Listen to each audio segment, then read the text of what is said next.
Na hii ndio sababu nyingine ya wewe kuambiwa kwamba wokovu wako haujakamilika, unatakiwa ukavunje maagano.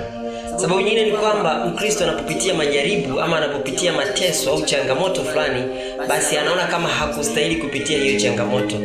Maandiko yanasema katika ile Yohana 16 mstari wa 33 ya kwamba duniani mna dhiki, lakini jipeni moyo, maana mimi nimeushinda ulimwengu.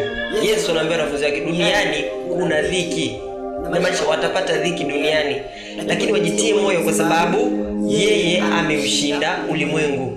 Sasa kwa nini wewe useme kwamba haustahili kuingia majaribu? Maana Yesu anaambia wanafunzi wake kwamba ulimwengu hautawapenda kama ambavyo haukunipenda mimi.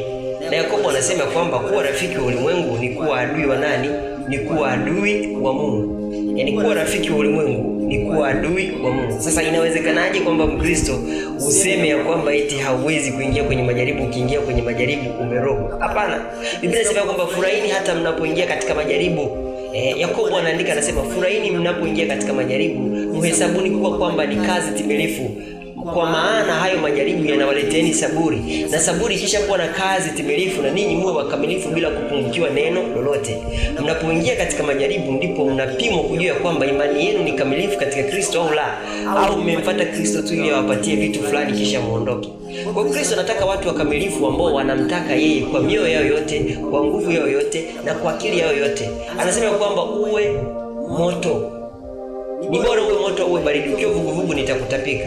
Sasa kama unakuja kwa Yesu ili kupata kitu fulani na ukikikosa unaondoka, Yesu afanye biashara kichaya namna hiyo. Anataka watu wenye upendo. Anasema kama mimi nilivyowapenda nanyi mpendane.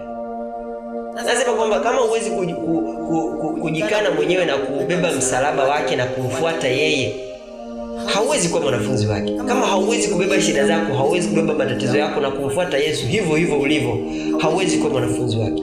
Kwa hiyo majaribu sio kigezo cha kusema ya kwamba wewe unapitia maagano au umerogwa. Hapana. Tusispiritualize kila kitu kwamba ni mapepo au ni uchawi au ni ulozi. Majaribu ndio kipimo cha imani. Shalom.